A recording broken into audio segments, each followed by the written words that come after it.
अपमान झाल्याचं ढोंग करत आहेत। शिवरायांप्रमाणे टिपू सुलतान यांनी विखारी विषारी विचारांना थारा दिला नाही, हा आशय होता। सत्ताधाऱ्यांची दुटप्पी, दडपशाही आणि निवडक नैतिकतेच्या राजकारणाची परंपरा।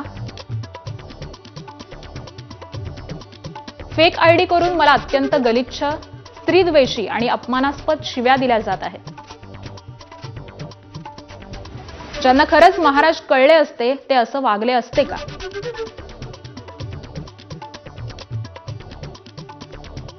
अशी एक्सपोज्ड ही गार्गी सपकाळ यांनी केलेली आहे।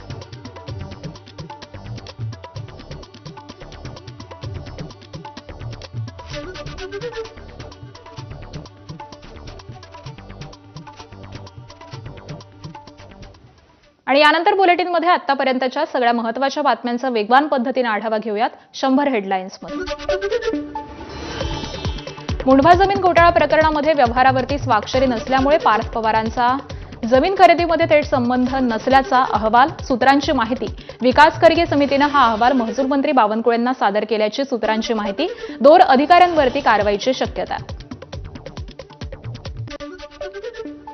कुणाला वाचवायचं, कुणाला अडकवायचं हे सरकारच्या हातात। मुंढवा जमीन व्यवहार प्रकरणावरती काँग्रेस आमदार विकास ठाकरेंची प्रतिक्रिया, तर अहवालातील दोषींवरती कारवाई करण्याचीही मागणी केली।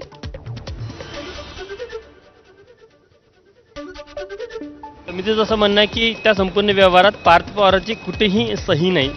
ते मग ज्याची सही आहे त्याच्यावर कारवाई करावी ना। मला वाटते की या दोघांच्या जागी तिसरा कोणी माणूस असता तर तो बरोबर अटकला असता, एवढंच माझं म्हणणं। सरकार वाचवत आहे पार्थ पवारला। आता याच्यावरून जनताच ठरवेल कोण वाचवत आहे। मुंढवा जमीन व्यवहार